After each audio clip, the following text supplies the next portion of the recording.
Good morning friends, आपका मेरे इस यूट्यूब चैनल में बहुत बहुत स्वागत है। इसके पहले हम आपको पढ़ा रहे थे सेंटेंस, और सेंटेंस में हम आपको बता रहे थे स्ट्रक्चर के आधार पर, बनावट के आधार पर। और बनावट के आधार पर सेंटेंस 3 प्रकार के: सिंपल सेंटेंस, कॉम्प्लेक्स सेंटेंस और कंपाउंड सेंटेंस। मैंने आपको बताया था कि सिंपल सेंटेंस क्या होता है।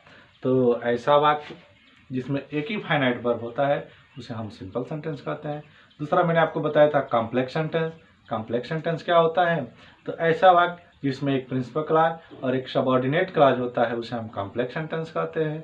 तीसरा मैंने आपको बताया था कंपाउंड सेंटेंस। कंपाउंड सेंटेंस क्या होता है? तो ऐसा वाक्य जिसमें एक प्रिंसिपल क्लॉज और एक कोऑर्डिनेट क्लॉज होता है उसे हम कंपाउंड सेंटेंस कहते हैं। कंपाउंड सेंटेंस को हम ऐसे भी कह सकते हैं कि ऐसे वाक्य जिसमें डबल प्रिंसिपल क्लॉज होते हैं उसे हम कंपाउंड सेंटेंस कहते हैं। लेकिन समस्या यह होती है कि हम कैसे पहचान लेंगे कि यह प्रिंसिपल क्लॉज है या सबऑर्डिनेट क्लॉज है या कोऑर्डिनेट क्लॉज है। तो मैं आपको पिछले वाले वीडियो में बताया था कि अगले वीडियो में मैं आपको क्लॉज के बारे में ही बताऊंगा, और मैं लेकर तैयार हूं आज के वीडियो क्लॉज को लेकर के। आइए जानते हैं कि क्लॉज क्या होता है। ठीक है, क्लॉज को हम हिंदी में कहते हैं उपवाक्य।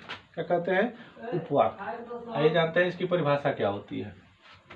द ग्रुप ऑफ वर्ड्स, शब्दों का वह समूह, ऐसा समूह विच कंटेन्स, जिसमें हो, क्या हो? अ सब्जेक्ट, एक सब्जेक्ट हो, एंड अ फाइनाइट, और एक फाइनाइट वर्ब हो, एक निश्चित क्रिया हो। अर्थात शब्दों का वह समूह जिसमें एक सब्जेक्ट और एक फाइनाइट वर्ब हो, एंड और इज कनेक्टेड, और वह जुड़ा हुआ हो, टू अदर क्लॉज, दूसरे उपवाक्य से, आर सेंटेंस या वाक्य से। इज कॉल्ड क्लॉज, उसे हम क्लॉज कहते हैं। ऐसे समझ में आपको आ गई होगी। इसको और संक्षेप में समझते हैं। कहेंगे क्लॉज कि शब्दों का वह समूह जिसमें एक सब्जेक्ट हो और फाइनाइट वर्ब हो तथा वह किसी दूसरे वाक्य या उपवाक्य से जुड़ा हुआ हो उसे हम क्लॉज कहते हैं। इसको ऐसे समझते हैं, देखिए, इसे मान लीजिए कि यह शब्दों का एक समूह हो गया, ओके, और इसमें एक फाइनाइट वर्ब है। किसी को आप मान लीजिए कि यह फाइनाइट वर्ब है, ये वाला है हमारा फाइनाइट वर्ब है। शब्दों का वह समूह जिसमें एक फाइनाइट वर्ब हो तथा वह किसी दूसरे क्लॉज से जुड़ा हुआ हो। तो स्पष्ट है कि दूसरा क्लॉज होगा या वाक्य होगा तो उसमें भी तो एक फाइनाइट वर्ब होगा। ठीक है ना? तो इससे स्पष्ट है कि जिस वाक्य में 2 फाइनाइट वर्ब आपको दिखाई दे देंगे हम कह देंगे कि उसमें क्लॉज का प्रयोग किया गया है। और क्लॉज में जो है कंजंक्शन का प्रयोग होता है। कंफर्म? तो हम समझ चुके हैं क्लॉज क्या होता है। क्लॉज होता क्या है? शब्दों का वह समूह जिसमें एक सब्जेक्ट और फाइनाइट वर्ब हो तथा वह किसी दूसरे वाक्य या उपवाक्य से जुड़ा हुआ हो उसे ही हम क्लॉज कहते हैं। तो बात समझ में आ गई हो। अब हमें यह जानना है कि क्लॉज कितने प्रकार के होते हैं। आइए हम लोग जानते हैं क्लॉज कितने प्रकार के होते हैं। क्लॉज के प्रकार जानने से पहले एक दो वाक्य हम देख लेते हैं जिसमें क्लॉज का प्रयोग हुआ हो। आइए, जैसे मैंने कहा I waited for him but he did not come. मैंने उसकी प्रतीक्षा किया लेकिन वह नहीं आया। अब हमें देखना है क्या इसमें क्लॉज का प्रयोग किया गया है, देखते हैं।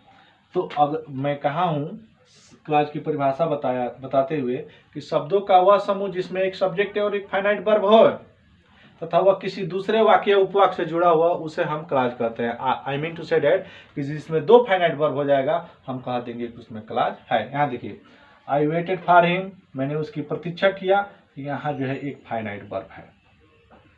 ओके, मैंने उसकी प्रतीक्षा किया बट लेकिन ही डिड नॉट कम, लेकिन वह नहीं आया, इसमें भी एक फाइनाइट वर्ब है। तो हम कह देंगे कि इसमें क्लॉज का प्रयोग हुआ है। कैसे हुआ है? क्योंकि यह एक शब्दों का समूह है, इसमें एक सब्जेक्ट और फाइनाइट वर्ब है तथा यह एक दूसरे वाक्य से जुड़ा हुआ है, दूसरे उपवाक्य से जुड़ा हुआ है, और इसमें भी एक सब्जेक्ट और फाइनाइट वर्ब है। तो हम कह देंगे इसमें क्लॉज है। इसमें एक क्लॉज आपका यहाँ से यहाँ है, दूसरा क्लॉज आपका यहाँ से यहाँ है, इसमें एक कंजंक्शन का प्रयोग किया गया है। अगला एग्जाम्पल देखते हैं। Unless you work hard you can not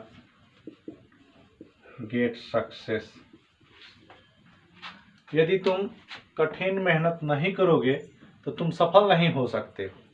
अब यहाँ देखना है, यू एक सब्जेक्ट हो गया, वर्क हमारा एक वर्ब हो गया। यह जो वर्ब है अपने टेंस और सब्जेक्ट नंबर के हिसाब से प्रयुक्त हुआ है, यह एक फाइनाइट वर्ब है। तुम सफल नहीं हो सकते हो, यहाँ कैन का प्रयोग किया गया, वर्ब का फर्स्ट फॉर्म हो गया। ये भी हमारा जो है फाइनाइट वर्ब है। या फाइनाइट वर्ब इसलिए है क्योंकि अपने टेंस और सब्जेक्ट नंबर पर्सन के हिसाब से प्रयुक्त हुआ है। अब हम कह देंगे कि इसमें जो है क्लाज का प्रयोग हुआ है। क्यों क्लाज का प्रयोग हुआ है? क्योंकि इसमें एक सब्जेक्ट और एक फाइनाइट वर्ब है, और यह दूसरे जो है एक सब्जेक्ट और फाइनाइट वर्ब से जुड़ा हुआ है, और इस वाक्य में दो फाइनाइट वर्ब का प्रयोग किया गया है। तो हम समझ गए, जिसमें दो फाइनाइट वर्ब का प्रयोग होगा उसमें जो है क्लाज होगा। एक क्लाज जो है हमारा यहाँ से यहाँ तक है, दूसरा क्लाज हमारा यहाँ से यहाँ तक है, और इसमें कंजंक्शन का प्रयोग यहाँ किया गया है। श्योर, कुछ और एग्जाम्पल्स देखते हैं। जिसे मैंने कहा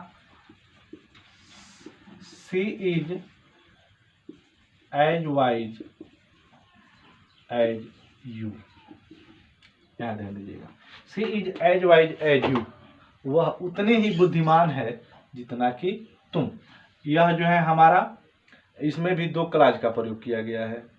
अब आप पूछेंगे इसमें दो फाइनाइट वर्ब तो है नहीं, तो इसमें दो क्लाज का प्रयोग कहाँ किया गया है? हाँ, इसमें दो क्लाज का प्रयोग किया गया है क्योंकि एक जो फाइनाइट वर्ब है वह यहाँ छुपा रहता है।